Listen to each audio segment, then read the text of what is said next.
నమస్తే. Welcome to Vibhaval nature.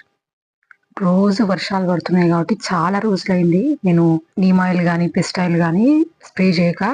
ఈరోజు కొంచెం వెదర్ బావుంది. అందుకనే ఈరోజు పెస్ట్ ఆయిల్ స్ప్రే చేస్తున్నా.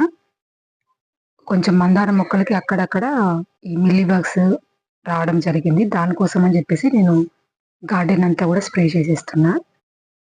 ఇదిగోండి, ఈరోజు నాకు దొరికిన జామకాయ. ఆకుల మధ్యలో ఉండే కనపడలేదు. అయితే మనము నీమ్ ఆయిల్ గానీ, పెస్ట్ ఆయిల్ గానీ స్ప్రే చేసినప్పుడు కూడా ఎంతో కొంత చాలా తక్కువ మొత్తంలో కూడా కెమికల్ ఉంటుందని నేను ఒక బుక్‌లో చదివిన. ఇలా మనం ఏదైనా స్ప్రే చేసుకునే ముందే ఫ్రూట్స్ గానీ, వెజిటబుల్స్ గానీ ఏమైనా హార్వెస్ట్ చేసుకునుంటే చేసుకున్న తర్వాత స్ప్రే చేసుకోవడం మంచిది. ఈరోజు వీడియో ఏంటంటే, మన గార్డెన్‌కి అందాన్నిచ్చే అడేనియం మొక్కని చాలా ఈజీగా పెంచుకోవచ్చని ఇంతకుముందు ఒక వీడియో తీశాను. అయితే అప్పుడు ఫస్ట్ టైమ్ ఈ అడేనియం మొక్కకి విత్తనాలొచ్చినాయి. ఇప్పుడొచ్చినాయి కదా రెండోసారి. అయితే ఆ విత్తనాల ద్వారా నేను ట్రై చేశాను. కానీ నాకు రాలేదు. ఒకవేళ వస్తే మటుకు చూపిస్తానని చెప్పాను. ఇప్పుడు ఒక మొక్కొచ్చి నేను చూపిస్తాను. అంతకన్నా ముందు మరొకసారి ఈ సీడ్స్ చూడండి ఎంత బాగున్నాయో. ఇంతకుముందు ఆ వీడియో చూడలేని వాళ్ళ కోసం చెప్తున్నాను. అసలు భలే అందంగా ఉంటాయి ఈ సీడ్స్. పట్టుకుచ్చుల్లాగా అన్నట్టు. అసలు మంచిగా ఇది గాలి ద్వారా వ్యాప్తి చెందే విత్తనాలన్నట్టు. ఎంత బాగుంటుందో ఇవి అలా గాలికి ఎగురుతుంటే భలే అనిపిస్తుంది. అయితే ఫస్ట్ టైమ్ విత్తనాలొచ్చినప్పుడు కూడా నేను పెట్టుకున్న చాలా చోట్ల. కానీ నాకు ఒక్క ముక్క కూడా రాలేదు. అది చెప్పాను ఇంతకుముందు వీడియోలో. కానీ ఈసారి మరి అది ఎప్పుడు పడిందో ఏమో తెలీదు గానీ ఒక చిన్న మొక్క అయితే వచ్చింది. ఇలా పొడుగు కాయలాగా వచ్చి దాంట్లో నుంచి కాయలు పగిలినప్పుడు ఇట్లా సీడ్స్ వస్తుంటాయి అన్నట్టు.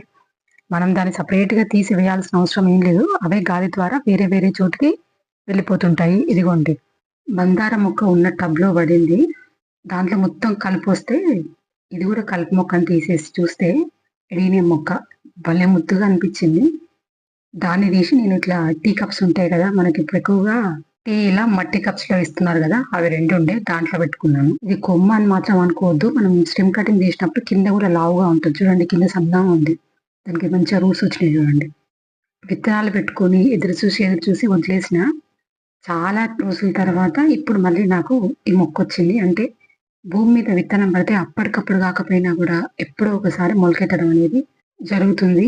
మనము ఓపికగా ఎదురు చూడాలంతే. ఈ మట్టిలోనే ఏదో మ్యాజిక్ ఉంటుంది అసలు.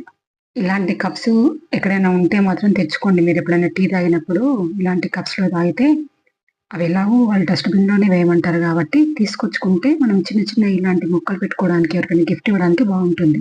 ఇదిగోండి, ఈ సీడ్స్ నుంచి వచ్చిన మొక్కనే ఇది. ఈ అడేనియం మొక్క అనేది చాలా ఈజీగా పెంచుకోవచ్చు స్టెమ్ కటింగ్ తోటి, ఇలా విత్తనాల ద్వారా కూడా. కానీ విత్తనాలు వేసిన వెంటనే అయితే నాకు రాలేదు. మరి అవి గాలి ద్వారా ఎక్కడో పడిపోయి ఆ కంపోస్ట్‌లో ఉండి నాకు ఆ టబ్‌లో వచ్చింది. ఇది క్లియర్‌గా నేను టబ్‌లో ఎలా వచ్చింది, నేను ఎలా ఈ కప్‌లోకి పెట్టాననేది కూడా ఒక షాట్ తీశాను. అది రేపొస్తుంది చూడండి. ఇప్పుడు ఈ విత్తనాల్ని కూడా నేను ఇక్కడ జినియా ప్లాంట్ ఉంది కదా, కుండీల్లో కొంచెం ప్లేస్ ఉంది కాబట్టి ఇందులో పెట్టుకుంటున్నా. ఇక్కడ పెడుతున్నాను కొన్ని. నాకైతే నమ్మకం లేదు ఇక్కడ నుంచి మొలకలొస్తాయని. ఎందుకంటే లాస్ట్ టైమ్ కూడా నేను ఇట్లనే పెట్టినా, కాకపోతే రాలేదు. ఇవి గాలి ద్వారా వాటంతట అవి ఎక్కడైనా పడి మొలిస్తే మళ్ళీ నేను చూయిస్తాను. ఈ అడేనియం మొక్క అనేది పూలు రాకున్నా మొక్క కూడా చాలా అందంగా ఉంటుంది. పూలొచ్చినా కూడా చాలా రోజులుంటాయి మొక్క మీద. అలాగే అవి కాయలొచ్చినప్పుడు మరీ అందంగా ఉంటుంది. చిన్న చిన్న స్టెమ్స్ ద్వారా కూడా పెట్టుకోవచ్చు. ఎవరికైనా గిఫ్ట్ ఇవ్వడానికి ఎన్ని అంటే అన్ని మొక్కలు చేసుకోవచ్చు. చాలా చాలా ఈజీ దీన్ని మెయింటైన్ చేయడం గూడా. కాబట్టి మీరొక్కసారి ఏదైనా మొక్కలు తెచ్చిపెట్టుకున్నారంటే ఎన్నో మొక్కలు జేసుకోవచ్చు. అలాగే గార్డెన్ గూడా చాలా అందంగా కనిపిస్తుంది. దీంట్లో నేను ఒక రెడ్ కలర్ ఎడేనియం తెచ్చుకుందాం అనుకుంటున్నా గానీ నాకిప్పటి వరకు ఏ నర్సరీలో గూడా ఆ కలర్ ఎడేనియం అయితే కనిపించలేదు. ఇదండి ఈరోజు వీడియో. వీడియో బాగుందనిపిస్తే తప్పకుండా లైక్ చేయండి, షేర్ చేయండి, సబ్స్క్రైబ్ చేసుకోండి. అలాగే వీడియోకి హైప్ ఇవ్వండి.